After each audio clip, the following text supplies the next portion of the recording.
Lo supe en el momento en que se agachó. Habíamos ido al cumpleaños de mi sobrino en casa de mi hermana, un domingo cualquiera en Valencia, con la paella aún humeante sobre la mesa y los niños corriendo por el patio como locos.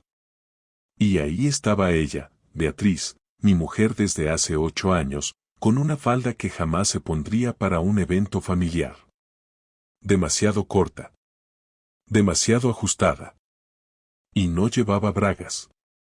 Sí, lo noté cuando se agachó para recoger el tenedor que se le cayó al suelo. Lo vi. No por accidente.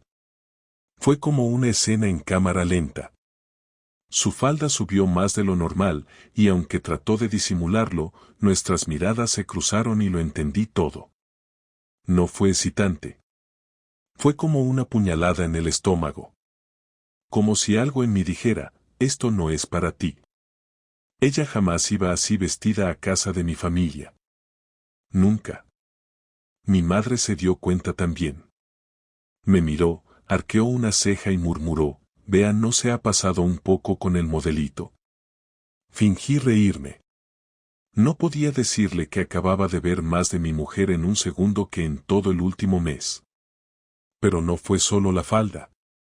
Fue cómo caminaba, cómo hablaba, cómo reía con alguien más en la mesa, Iván, el nuevo novio de una prima lejana.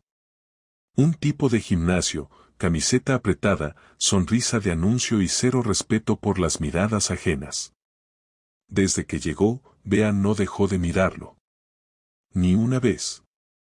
Y cuando brindaron, ella chocó su copa con la de él, y luego bebió sin apartar los ojos. Así empezó todo. No con un mensaje. No con un perfume raro. Sino con la forma en la que mi mujer se comportó como si yo no existiera. Como si fuera una actriz en escena y yo solo el tipo que acomoda las luces detrás del telón. El resto del día fue un desfile de pequeñas humillaciones disfrazadas de gestos inocentes. Yo, en silencio, observando. Ella, actuando como si nadie se diera cuenta. Pero yo sí me di cuenta.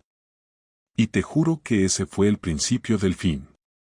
La noche después del cumpleaños fue la primera vez en años que no pude dormir ni 5 minutos seguidos. No por ansiedad, no por tristeza, sino por una incomodidad constante, como si algo me empujara desde dentro para actuar, para hacer algo que aún no entendía del todo. Me levanté 3 veces de la cama, fui a la cocina, tomé un yogur caducado sin darme cuenta, lo tiré al fregadero, me senté en el sofá en la oscuridad total y estuve ahí mirando la pared durante casi 1 hora. Bea dormía como si nada, con ese tipo de respiración profunda y rítmica que siempre había tenido cuando estaba tranquila.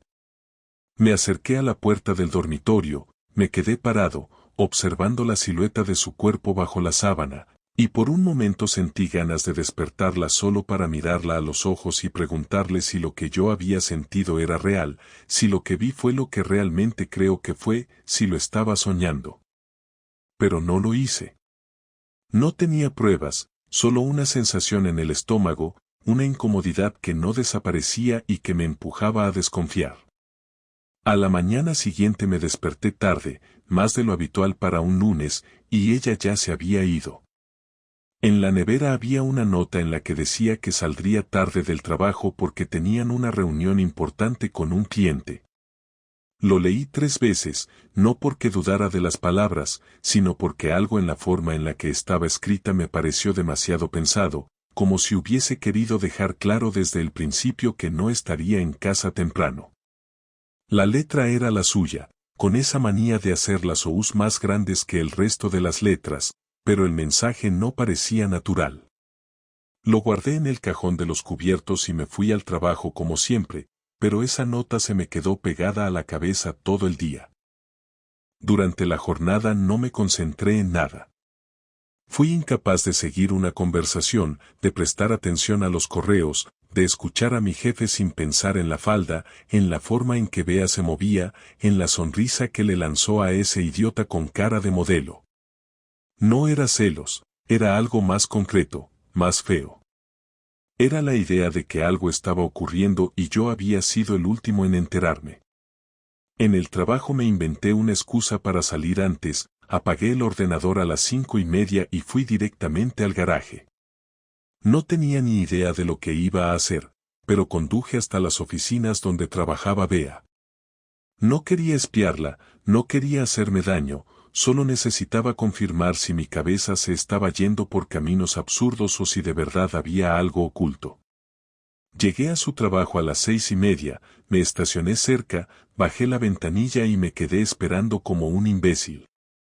A las 7:20 salieron 3 compañeras suyas, las reconocí porque las había visto en alguna cena de empresa. A las 7:40 salió un grupo más grande, pero ella no estaba. A las 8:15 vi como el portero cerraba la puerta principal, apagando las luces del recibidor.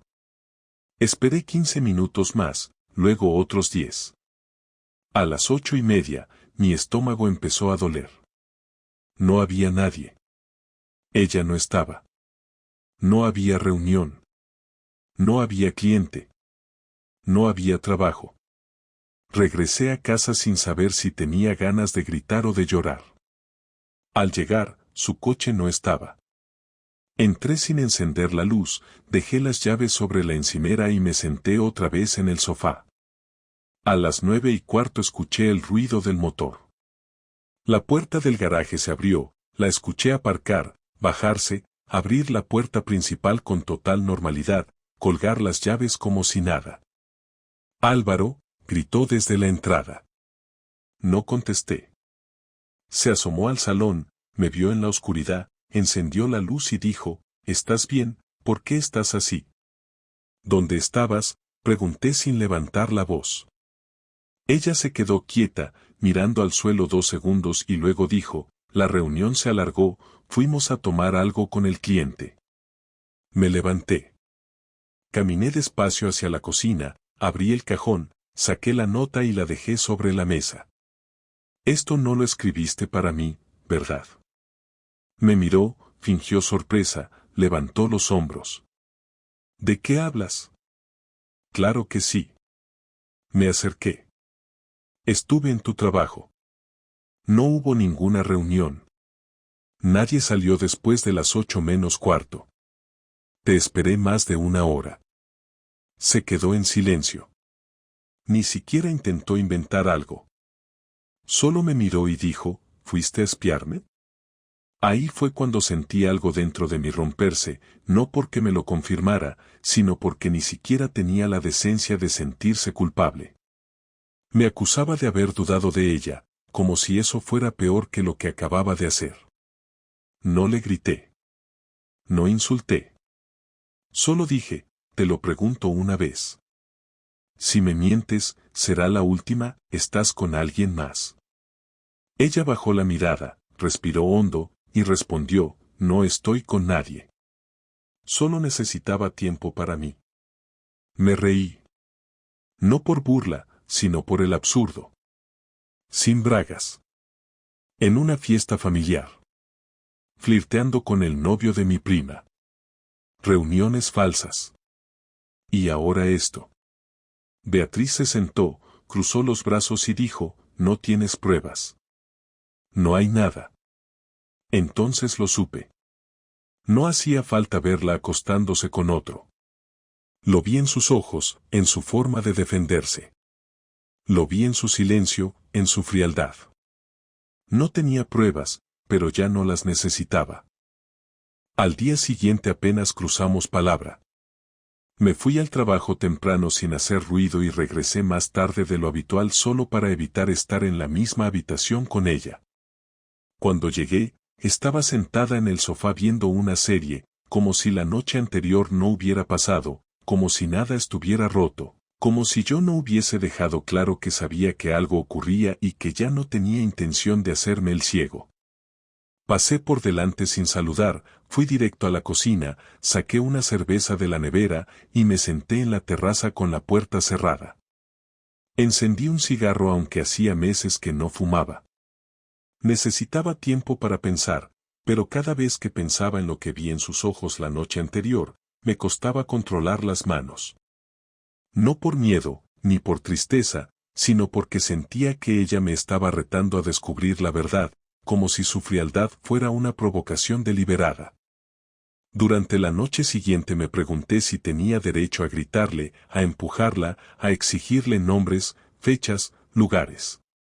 Pero algo en mí me dijo que si lo hacía así, ella se cerraría y lo negaría todo. Decidí esperar a que cometiera un error más, uno que pudiera mostrarle en la cara sin dejar espacio a excusas. No pasó mucho tiempo. 3 días después, el viernes, volví a llegar temprano a casa. Apenas abrí la puerta escuché su voz en el dormitorio. No hablaba por teléfono, no estaba en altavoz, hablaba en voz baja pero no lo suficiente como para que no se oyera. Me acerqué. Me detuve antes de la esquina del pasillo. Escuché algo que me congeló. Dijo claramente, no puedes sospechar, hoy saldré antes y te veo en el sitio de siempre, no tardes. No hizo falta más. Abrí la puerta de golpe.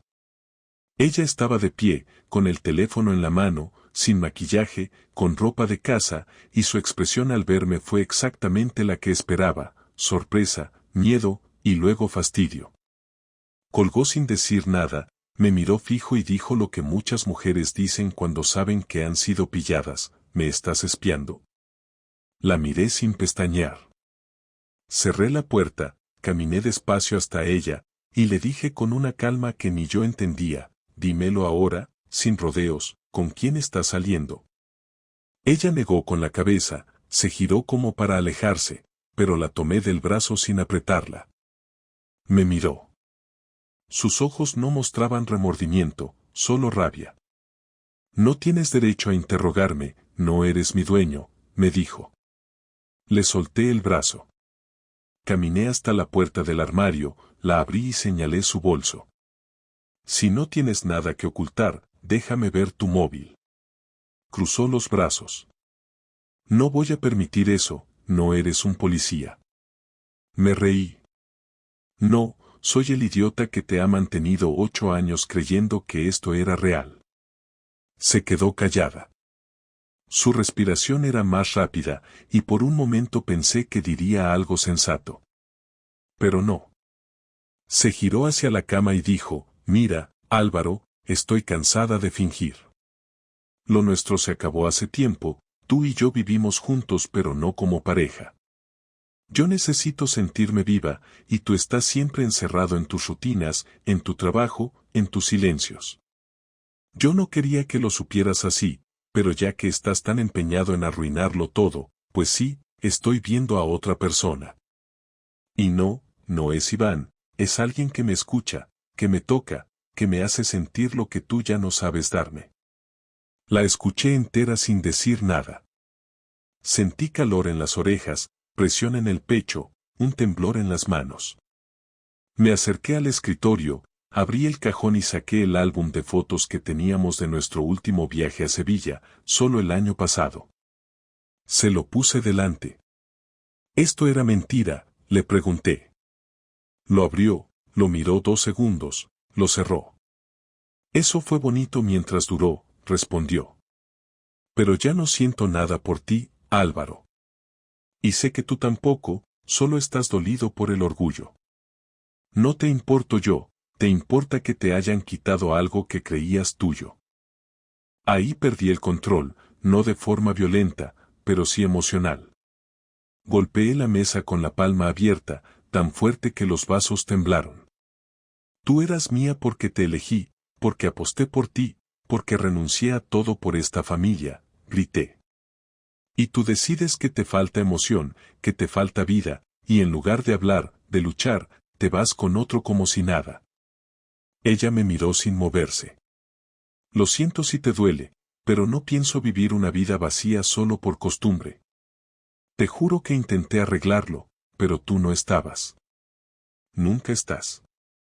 Y ahora sí, ya no hay vuelta atrás. Me senté en la cama, con la cabeza entre las manos. La habitación se quedó en silencio durante minutos. Ella no se movió. Solo respiraba. Cuando alcé la cabeza, le pregunté, ¿cuánto tiempo llevas con él? desde hace 3 meses, dijo sin parpadear. ¿Lo conoces?, pregunté. Ella tardó más en responder. Sí. Es alguien que ves a veces. No te diré quién. Me levanté. Fui al armario. Saqué una maleta. Empecé a llenarla. No por irme, sino porque necesitaba hacer algo con las manos, necesitaba un objetivo inmediato para no explotar. Ella me miraba desde la puerta. ¿Qué vas a hacer?, preguntó. Cerré la maleta con fuerza. Primero, me voy de aquí. Segundo, tú le vas a decir a Leo por qué papá no va a estar en casa los próximos días. Y tercero, aún no lo he decidido. Pero te juro que esto no va a quedar así. Me quedé en casa de un amigo de la universidad, Rubén, que vivía en Paterna con su pareja, y aunque no tenía habitación libre, me ofreció el sofá y más comprensión que cualquier familiar que tengo. Le conté lo justo, sin muchos detalles. Solo que Beatriz había estado con otro y que la cosa se había terminado. Rubén no preguntó más, me ofreció una cerveza, y pusimos el fútbol. Esa noche no dormí.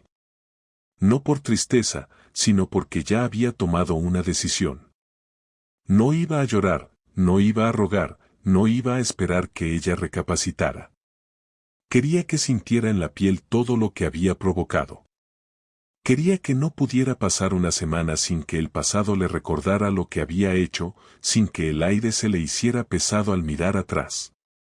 Me levanté a las 7 de la mañana sin haber cerrado los ojos, me duché, me vestí y salí con el coche hacia el trabajo. No tenía intención de trabajar. Ese lunes iba a empezar algo distinto. Sabía que si me dejaba llevar por el impulso, iba a cometer un error, así que todo debía ser ordenado, legal y quirúrgico. Lo primero fue ir a la gestoría donde hacía años habíamos tramitado los papeles de compra del piso. Les pedí una copia de la escritura, del contrato de hipoteca y cualquier documento donde figuraran nuestros porcentajes. Quería saber exactamente qué parte de todo estaba a mi nombre. Me confirmaron que, aunque ella figuraba como titular solidaria de la hipoteca, el 70% de la propiedad era mía, porque puse más del doble de la entrada inicial y asumí los gastos notariales. Firmamos aquel reparto para tenerlo en claro, y ahora me daba cuenta de lo útil que podía ser haber sido meticuloso. La siguiente parada fue el abogado que me recomendó Rubén. No era especialista en divorcios, pero me derivó a una abogada que sí lo era. Le conté todo desde el principio, omitiendo lo emocional y centrándome en lo práctico. Ella escuchó sin interrumpir, me pidió documentos, y me dijo exactamente lo que necesitaba escuchar. Puedes pedir custodia compartida, puedes limitar su acceso a la vivienda si demuestras infidelidad sostenida, y puedes condicionar la división de bienes si aportas pruebas del engaño. Pero tienes que actuar ya y documentarlo todo. Ese mismo día compré una grabadora de audio con función de activación por voz y la instalé en el coche familiar.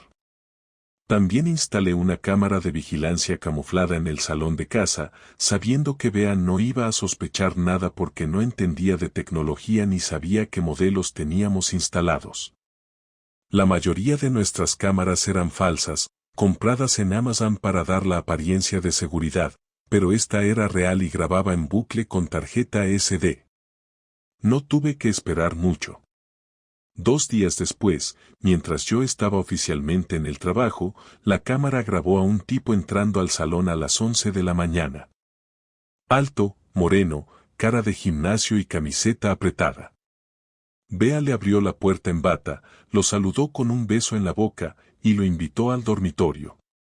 No necesito explicar lo que grabó la cámara después. Con eso fue suficiente. Recorté los minutos necesarios, los exporté en un pendrive y lo guardé con el resto de documentación. Volví a la abogada y le mostré todo. Me felicitó. Me dijo que con eso se podía solicitar una medida cautelar para excluir a Beatriz del uso exclusivo de la vivienda y preparar una demanda de divorcio con custodia compartida pero con condiciones. Todo avanzaba según el plan. Pero eso no era suficiente para mí. Quería más. No solo quería ganar en el juzgado, quería dejarle claro que se había equivocado de enemigo. Así que pasé a la segunda fase. Fui al colegio de Leo, hablé con la directora y le expliqué que pronto iniciaríamos un proceso legal por divorcio y custodia, y que quería registrar oficialmente mi deseo de que el niño pasara una semana conmigo y otra con su madre hasta que se resolviera todo. Me dieron el formulario y me lo aceptaron. Luego hablé con mis padres y les conté todo sin adornos. Mi padre me escuchó callado. Mi madre, en cambio, lloró, se indignó, preguntó nombres, lugares, y me ofreció su casa por si necesitaba quedarme con Leo en algún momento. Les agradecí, pero ya lo tenía todo pensado. Llamé a Beatriz desde el móvil, sin decirle dónde estaba, solo le dije que necesitaba verla esa noche, que iba a pasar por casa a las 7 para hablar. Llegué puntual, con el pendrive en el bolsillo y sin una pizca de nervios. Ella me abrió como si nada, con ropa cómoda, el pelo recogido, y una sonrisa leve, como si pensara que el tiempo suavizaría las cosas. Nos sentamos frente a frente, en el salón, y puse el pendrive sobre la mesa. No dije nada. Lo miró y preguntó, ¿qué es eso? Le respondí, lo que grabó la cámara del salón el martes. Su rostro se congeló. En ese momento lo entendió todo. Ya no podía negar nada. No podía inventar historias. Se quedó callada y luego dijo, no sabía que habías puesto una cámara real. Respondí, tampoco sabía que tenías tiempo para acostarte con otro cuando deberías estar trabajando. Le informé de lo que ya era un hecho, la demanda de divorcio estaba lista, las pruebas estaban entregadas y el colegio ya estaba al tanto del nuevo régimen de custodia. Además, le avisé que en menos de una semana recibiría la notificación formal para abandonar la vivienda durante el proceso. No gritó. No lloró. Solo bajó la cabeza. ¿Esto es venganza?, preguntó. Respondí sin dudar, no. Esto es lo que pasa cuando te olvidas de quién soy. El día que firmamos los papeles para iniciar el proceso de divorcio fue también el día en que tuvimos nuestra última conversación real. La abogada había preparado todo, y la entrega de documentos estaba prevista para la mañana del jueves. Me presenté puntual, traje una copia para mí y otra para Beatriz, la cual debía entregarse en mano para que no tuviera oportunidad de fingir desconocimiento o alegar que no fue notificada. Habíamos acordado vernos en una cafetería cerca del parque donde solíamos llevar a Leo cuando era más pequeño, un lugar que antes tenía sentido para nosotros y que ahora me resultaba simplemente práctico. Ella llegó con gafas de sol, sin maquillaje, con el rostro visiblemente más delgado. Se sentó en silencio, pidió un café con leche sin mirar al camarero y se quedó esperando a que yo hablara. Saqué los papeles de la carpeta, los puse sobre la mesa y le dije que tenía que firmar ahí, donde estaba marcado. Ella los tomó, los leyó en silencio, y luego los dejó sobre la mesa sin decir nada durante casi un minuto. No pensé que llegaríamos a esto tan rápido, dijo finalmente. Yo no contesté. No tenía nada que agregar a una frase que solo servía para alargar el momento. Ella bajó la mirada, respiró hondo y añadió, no sé si de verdad te das cuenta de lo que estás haciendo. Le respondí que sí, que lo había pensado muchas noches, que cada palabra en esos documentos había sido revisada 3 veces, y que no tenía dudas. Se quedó mirándome, como esperando que aflojara, que cediera, que abriera una puerta para una conversación sentimental, pero no la abrí. No era por orgullo ni por venganza, era porque no tenía sentido hablar de sentimientos con alguien que decidió pisotearlo sin avisar. Ella jugó a vivir 2 vidas y perdió.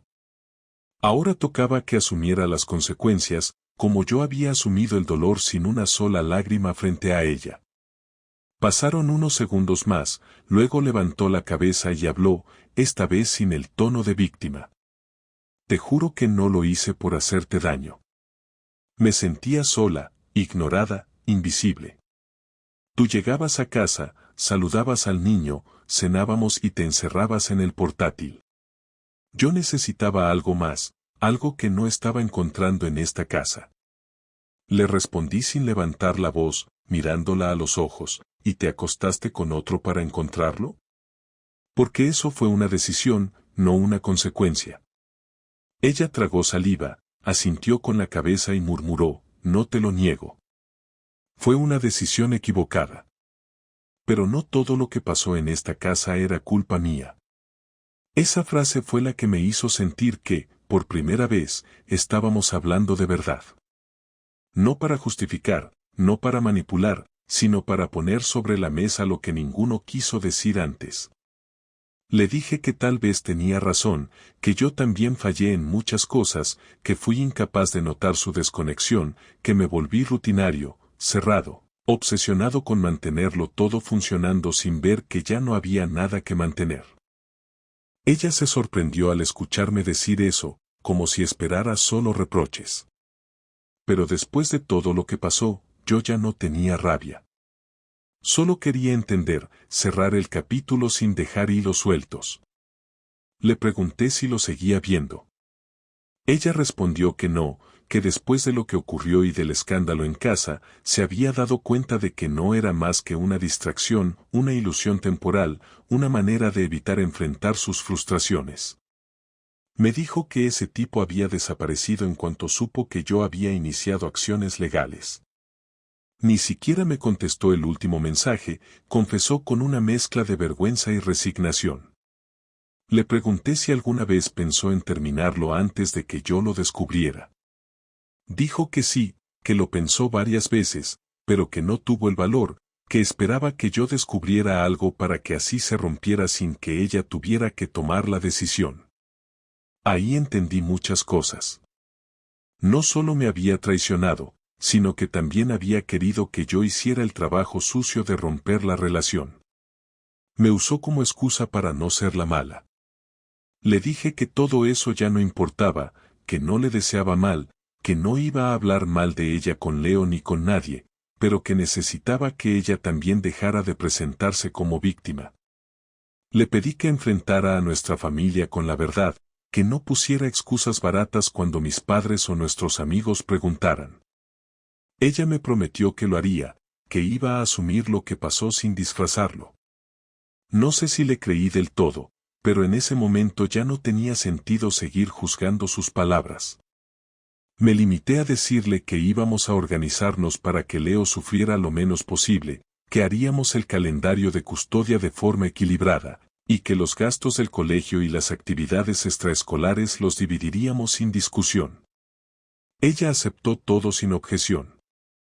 Incluso me dijo que si yo quería llevarlo de viaje en verano, aunque no fuera mi semana, no pondría problemas. Asentí con la cabeza. Era lo mínimo que podía hacer después de todo. Antes de irnos, le pregunté algo que llevaba días dándome vueltas. ¿Alguna vez pensaste en decírmelo antes de que te descubriera? Ella dudó, me miró con tristeza y dijo, sí. Varias veces. Pero tenía miedo de que, si te lo decía, tú simplemente me dejaras sin más.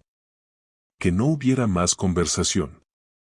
Y tenía la absurda esperanza de que si lo ocultaba lo suficiente, algún día me volverías a mirar como antes.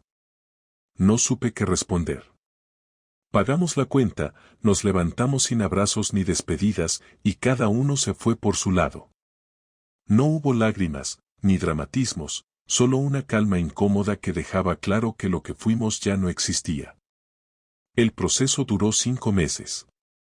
Durante ese tiempo intenté no pensar demasiado en todo lo que había pasado, me centré en organizar mi vida de forma práctica y sin dejarme llevar por emociones que ya no me llevaban a ningún sitio.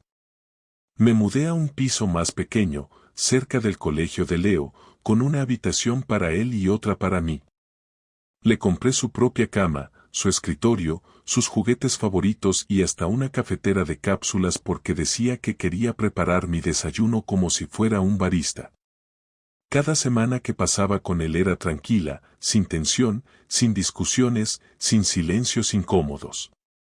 Le costó al principio entender por qué ya no vivíamos todos juntos, pero poco a poco se fue adaptando. Hablábamos mucho. Le expliqué que papá y mamá ya no estaban juntos porque a veces los adultos también se equivocan, pero que eso no cambiaba nada sobre cuánto lo queríamos. No le mentí, pero tampoco le conté más de lo necesario. Beatriz y yo nos turnábamos con normalidad, sin peleas ni mensajes agresivos.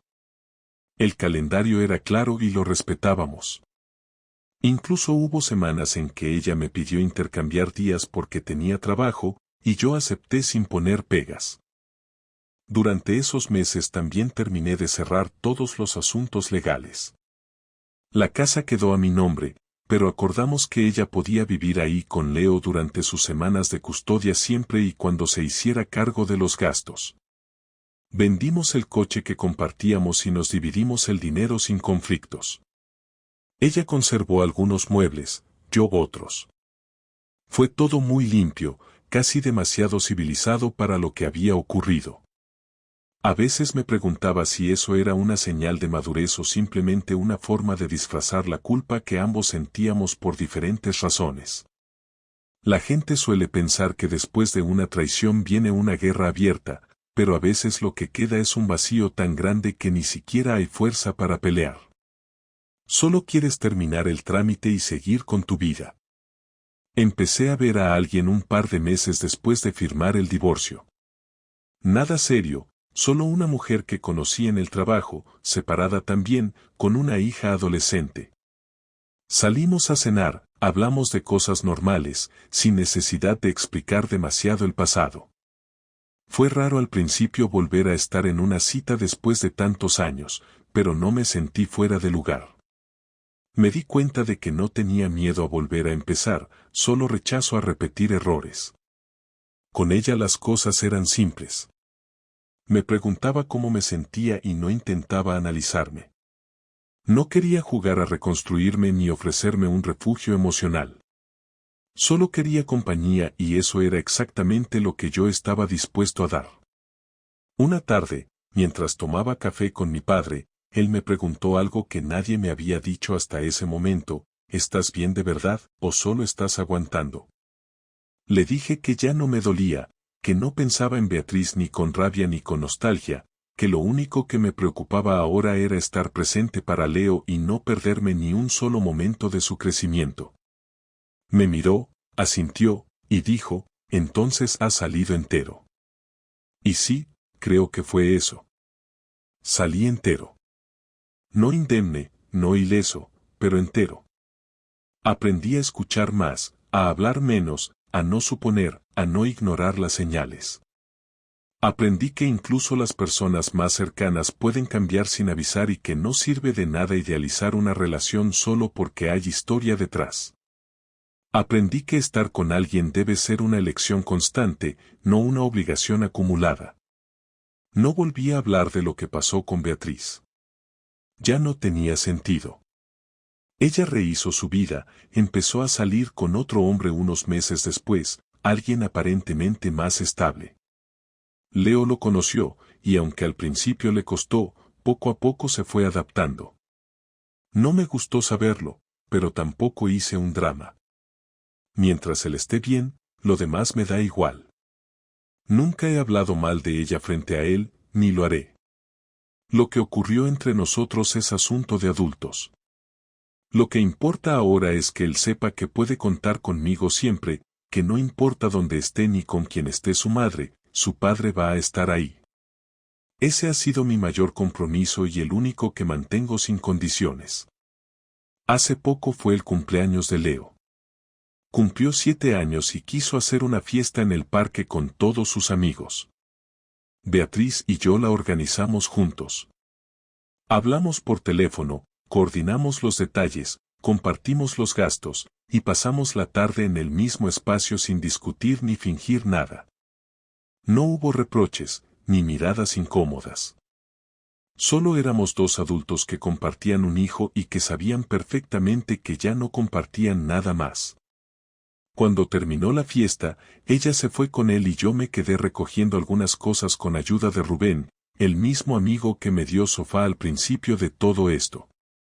Me miró y dijo, tío, si yo no supiera lo que pasó, pensaría que sois los padres perfectos. Me reí. No hace falta ser perfectos. Solo hace falta ser funcionales y no unos capullos. Ese día, al llegar a casa, me senté en el sofá, encendí la tele sin prestar atención y me di cuenta de que por fin se había cerrado el ciclo. No necesitaba más explicaciones. No necesitaba justicia emocional. Ya no quería que ella sufriera, ni que me pidiera perdón, ni que me dijera que se había equivocado. Todo eso me había dejado de importar. Ahora tenía espacio, tiempo y una vida que me pertenecía solo a mí. Y con eso bastaba. Al final, no gané nada extraordinario. Pero tampoco lo perdí todo. Y eso, para mí, fue suficiente.